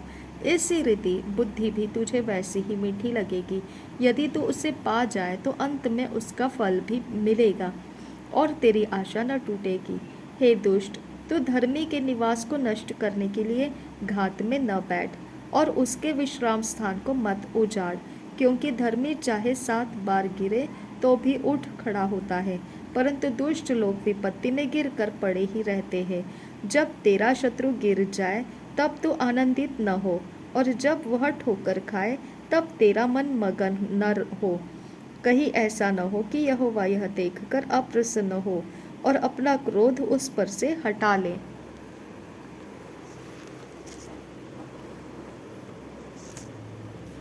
कुकर्मियों के कारण मत कूद, दुष्ट लोगों के कारण डाह न कर, क्योंकि बुरे मनुष्य को अंत में कुछ फल न मिलेगा।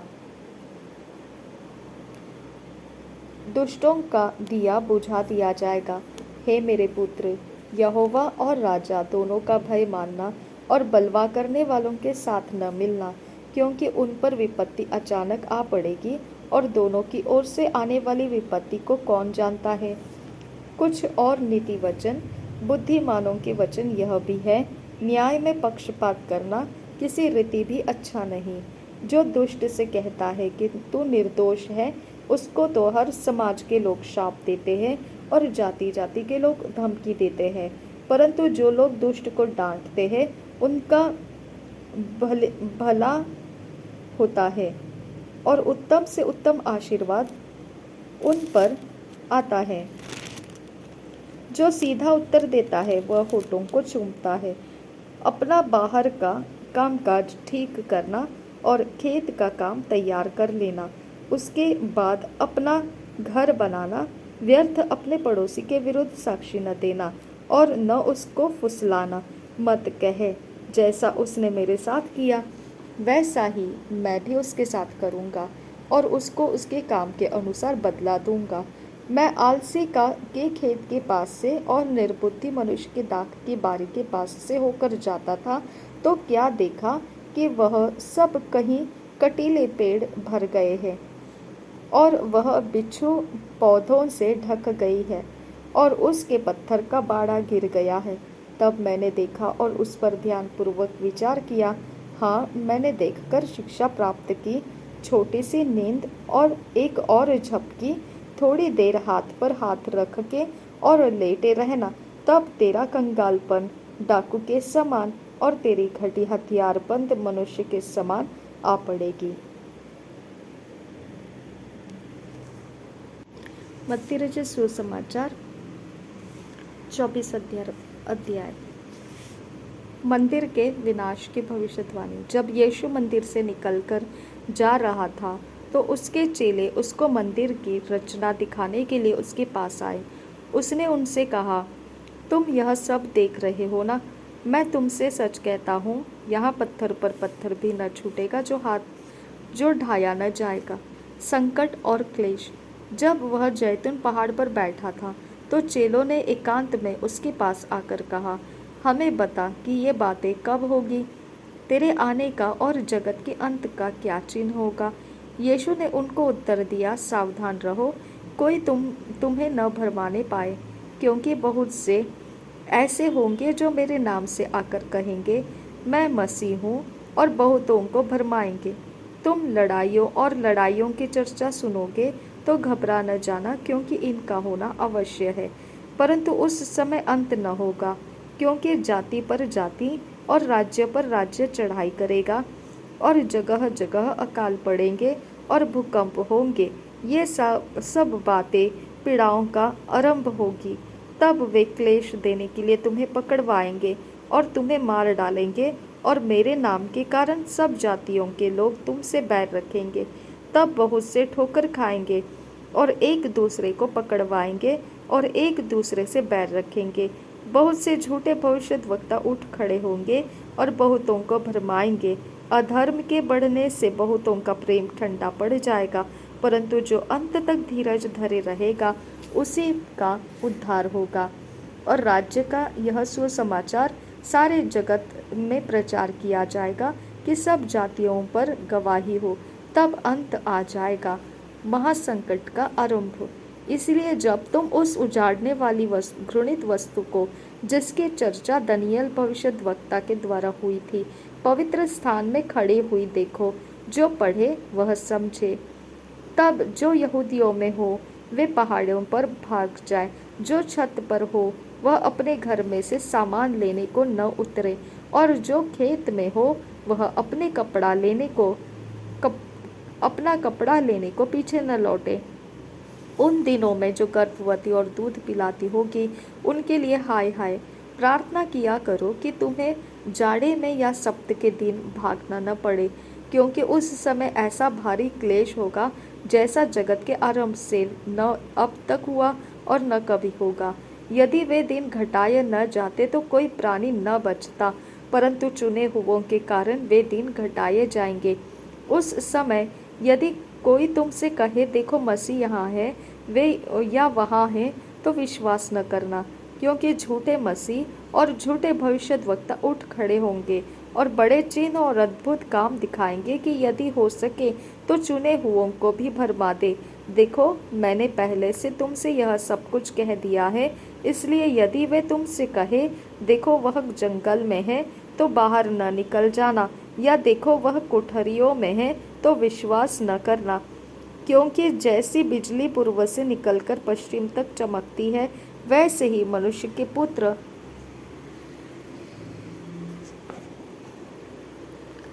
का भी आना होगा। जहाँ लोथ हो वही गिद्ध इकट्ठे होंगे।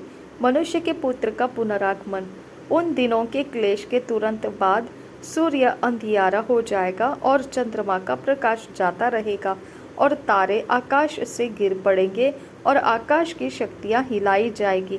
तब मनुष्य के पुत्र का चिन्ह आकाश में दिखाई देगा और तब पृथ्वी के सब कुलों के लोग छाती पीटेंगे और मनुष्य के पुत्र को बड़ी सामर्थ और ऐश्वर्य के साथ आकाश के बादलों पर आते देखेंगे। वह तुरही के बड़े शब्द के साथ अपने दूतों को भेजेगा और वे आकाश के उस छोर से उस छोर तक, इस छोर से उस छोर तक चारों दिशाओं से उसके चुने हुओं को इकट्ठा करेंगे। अंजीर के पेड़ का उदाहरण। अंजीर के पेड़ से यह दृष्टांत सीखो, जब उसकी डाली कोमल हो जाती और पत्ते निकलने लगते हैं, तो तुम जान लेते हो कि ग्रीष्मकाल निकट है। इसी रीति से जब तुम इन सब बातों को देखो तो जान लो कि वह निकट है, वरन द्वार ही पर है।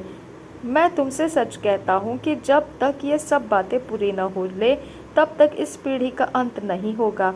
आकाश और पृथ्वी टल जाएंगी, परंतु मेरी बातें कभी न टलेगी। जागते रहो।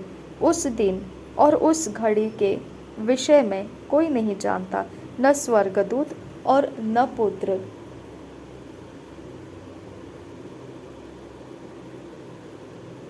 परंतु केवल पिता। जैसे नूह के दिन थे, वैसा ही मनुष्य के पुत्र का आना भी होगा।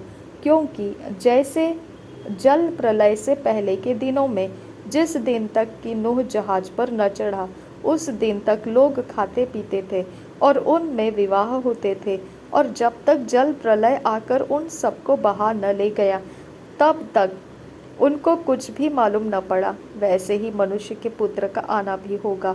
उस समय दो जन खेत में होंगे, एक ले लिया जाएगा और दूसरा छोड़ दिया जाएगा।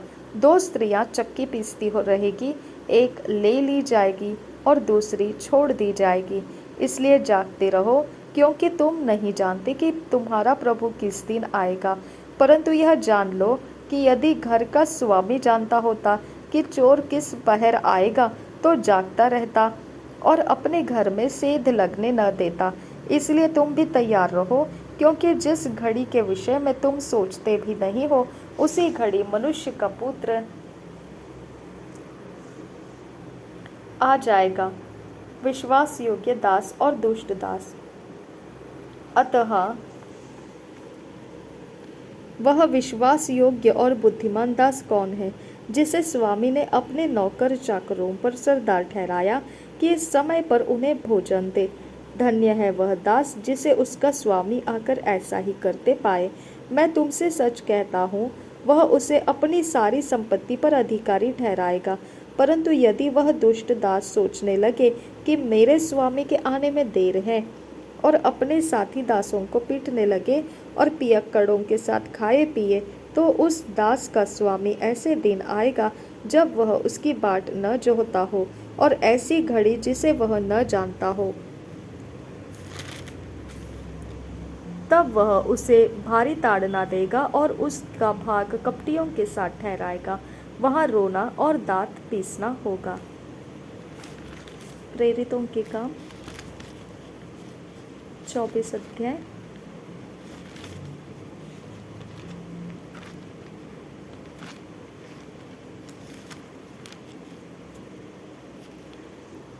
हकीम फेलिक्स के सम्मुख पौलुस। 5 दिन के बाद हनन्याह महायाजक कई पुरनियों और तिरतुल्लुस नामक किसी वकील को साथ लेकर आया। उन्होंने हकीम के सामने पौलुस पर नालिश की। जब वह बुलाया गया तो तिरतुल्लुस उस पर दोष लगाकर कहने लगा, हे महामहिम फेलिक्स, तेरे द्वारा हम में बड़ा कुशल होता है और तेरे प्रबंध से इस जाति के लिए अनेक बुराइयां सुधरती जाती है। इसको हम हर जगह और हर प्रकार से धन्यवाद के साथ मानते हैं। परंतु इसलिए कि तुझे और दुख नहीं देना चाहता, मैं तुझसे विनती करता हूँ कि कृपा करके हमारी एक बात सुन ले, क्योंकि हमने इस मनुष्य को उपद्रवी और जगत के सारे यहूदियों में बलवा कराने वाला और नासरियों के कुपंथ का मुखिया पाया है। उसने मंदिर को अशुद्ध करना चाहा, पर हमने उसे पकड़ लिया। हमने उसे अपनी व्यवस्था के अनुसार दंड दिया होता, परंतु पलटन के सरदार लूसियास ने उसे जबरदस्ती हमारे हाथ से छीन लिया और मुद्दइयों को तेरे सामने आने की आज्ञा दी। इन सब बातों को जिनके विषय में हम उस पर दोष लगाते हैं, तो आप ही उसको जांच करके जान लेगा। यहूदियों ने भी उसका साथ देकर कहा, ये बातें इसी प्रकार की है। पौलुस का प्रत्युत्तर। जब हकीम ने पौलुस को बोलने का संकेत किया तो उसने उत्तर दिया, मैं यह जानकर कि तू बहुत वर्षों से इस जाति का न्याय कर रहा है, आनंद से अपना प्रत्युत्तर देता है।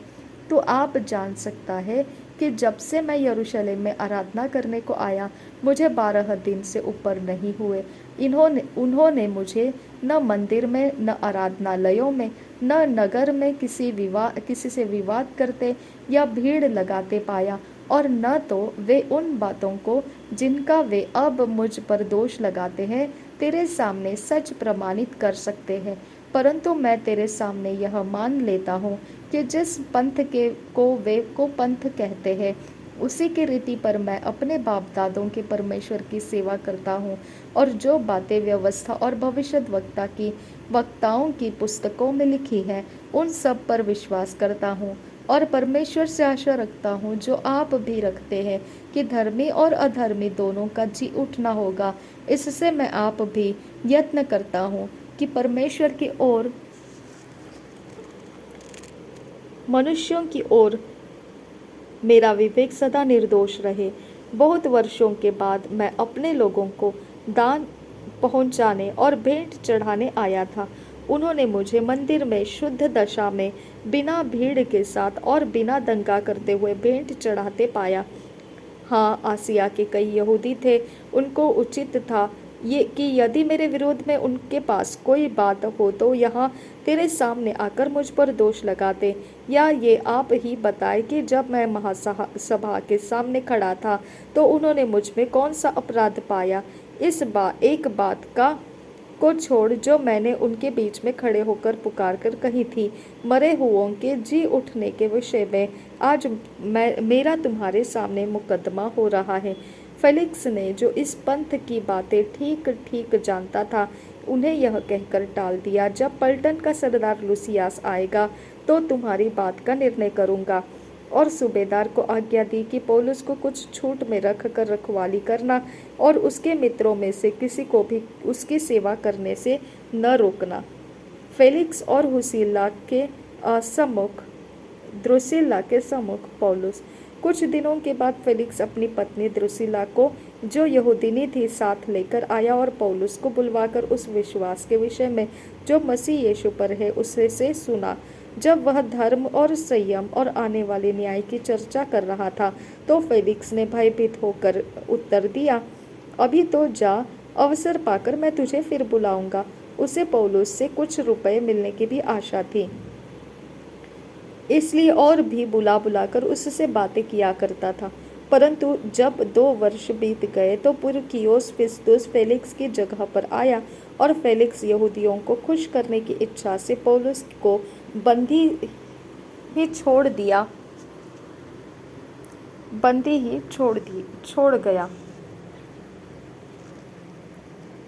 Thank you father God. धन्यवाद करते हैं प्रभु यीशु मसीह, तेरा वचन हमारे लिए परमेश्वर रोज पिता एक अचंभित करने वाला काम है खुदा परमेश्वर। जब वो हमारे हृदय के पिता गहराई में उतर कर आता है, हमारे पाप हमारा सामना करता है, अशुद्धता हमारा सामना करता है और पिता हमारे हर एक अधर्म, हर एक कुकर्म, हर एक कुटिल काम, हर एक जटिल ऐसी वासनाएं, अभिलाषाएं, सब कुछ तेरा वचन जब हमारे अंदर आता है तब वो पर्दाफाश हो जाता है। पिता, ये सबसे एक अचंभित करने वाली बात है खुदा कि तेरा वचन हमारे ऊपर एक परमेश्वर इतना महान काम करता है कि वो पवित्रता को परमेश्वर हमारे अंदर को उपजाता है। अब फादर गॉड, शुद्धता और निर्मलता तेरी ओर से पिता हमने प्रवेश कर लेता है मेरे पिता। वो एक इतना गहरा असर हमारे हृदय के अंदर आता है कि उसके अंदर हम एक असली मनुष्य को देख पाते हैं, जो सच में तूने परमेश्वर सृष्टि किया हुआ मनुष्य को हम देख पाते हैं। पिता परमेश्वर, हम तेरे संगति में हो लेने के लिए वो रास्ता है खुदा। तेरा वचन हमारी सफाई करता है खुदा, हमें परमेश्वर तेरी ओर मुड़ कर लाता है खुदा परमेश्वर। और पिता हमको तेरे सामने उजियाले से भर कर पिता हमें पिता प्रेजेंट करता है। पिता हम धन्यवाद करते हैं कि आज भी पिता तेरे वचनों ने हमारे अंदर प्रवेश किया है और ये काम हमारे अंदर हुआ है खुदा कि हमने अपने आप के अंदर के हर एक पिता अज्ञानता के ऊपर आज परमेश्वर जो भी बुराइयां, जो भी निर्बुद्धि के काम थे, मूर्खता के काम थे, सब कुछ पिता तेरे वचन के आईने में देखा और पिता उसके अनुसार पिता हमने अपने रास्तों को ढूंढ लिया मेरे परमेश्वर। हमने उन सारे व्यर्थ की बातों को पिता पहचान लिया जिसके कारण पिता तेरी भलाइयों को हम खो देते हैं और मेरे खुदा परमेश्वर हम तेरे प्रेजेंस को खो देते हैं मेरे पिता परमेश्वर। हम तेरा धन्यवाद करते हैं। Thank you father God. जो भी पिता जो हमारे हृदय के अंदर तेरा वचन स्वीकार होना नहीं चाहता है, जो पिता अपने अभिलाषा को पिता अपने अंदर के छल और कपट को पिता परमेश्वर बनाए रखना चाहता है, इसके लिए पिता वो तेरे वचन को लेना नहीं चाहता है। आज वो तेरा काम हो खुदा। ये वचन जब हमारे अंदर आ चुका है, वो हमारे छल कपट अभिलाषा जो तेरे वचन को ग्रहण नहीं करना चाहता है, तेरे सिधाई और खराई के मार्ग को पिता स्वीकारना नहीं चाहता है, आज तेरा वचन पिता उसके ऊपर टक्कर लगाए मेरे पिता परमेश्वर। आज वो ऐसी कठिन जमीन को तोड़े खुदा परमेश्वर, ऐसी निडर जमीन जो तुझसे डरना नहीं चाहती है, जो तेरा भय रखना नहीं चाहती है, जो तेरे परमेश्वर न्याय का भय परमेश्वर लेना नहीं चाहता है, ऐसी मजबूत कड़ी जमीन खुदा परमेश्वर जो टूटना नहीं चाहती है, घमंड के साथ वो अपने अंदर अड़ंगाबाजी करना चाहती है पिता, ऐसी जमीन को परमेश्वर आज ये वचनों का बौछार तोड़ दे खुदा परमेश्वर। थैंक यू अबा फादर गॉड। शाबियांत खम से खिल्लर बहकसियांत रखल रहसा अहकिन आइक बहुशा रखस इक बहुताल रहसियांदुरा रदीन इकन ओबला रहसिया खुक्त अहल रुबिल कसे। Thank you father God. मेरे पिता तेरा जीवित पानी का झरना हमारे अंदर से बह उठे खुदा परमेश्वर, फूट कर आए खुदा परमेश्वर। अब फादर गॉड जो पिता परमेश्वर जो तुझे देखना चाहता है उसको परमेश्वर पिता तो अपने तरीके से जैसा तू पवित्र है वैसा तू हमको बनने के लिए कहता है। पिता परमेश्वर तू जैसा पवित्र है वो पवित्रता जब पिता तू हमें परमेश्वर देगा तो हम पवित्र बनते हैं। हम प्रभु यीशु मसीह को स्वीकार करके वो तेरा स्थान हमने लिया खुदा परमेश्वर जो तू हमें देना चाहता है। तूने हमें धर्मी बनाया, पवित्र ठहराया और निर्दोष और निष्कलंक ठहराकर हमें तेरे उपस्थिति में आने का अधिकार दिया। थैंक यू फादर गॉड, मेरे पिता परमेश्वर। ये एक अद्भुत अद्भुत अद्भुत काम है खुदा परमेश्वर जिसके विषय में केवल तू ही हमारे ऊपर वो परमेश्वर उजियाले से दिखा सकता है आबा फादर गॉड। ये अद्भुत काम है आबा फादर गॉड, ये अद्भुत काम है आबा फादर गॉड, ये अद्भुत काम है आबा फादर गॉड। ये अचंभित करता है हमको खुदा परमेश्वर। सब चमत्कारों से भी ज्यादा अचंभित करने वाला ये काम है तेरा कि हम परमेश्वर हम इन वचनों के अंदर से तुझे परमेश्वर प्राप्त कर लेते हैं। तुझे हम पिता तेरा पीछा कर पाते हैं, हम तुझे ग्रहण कर पाते हैं क्योंकि ये वचन की ताकत है खुदा जो हमारे अंदर तुझे आने देने का रास्ता खोलता है खुदा। थैंक यू आबा फादर, थैंक यू जीसस। इससे बढ़कर और कोई आनंद नहीं है खुदा परमेश्वर। थैंक यू आबा, थैंक यू जीसस। धन्यवाद करते हैं पिता प्रभु यीशु मसीह के नाम में।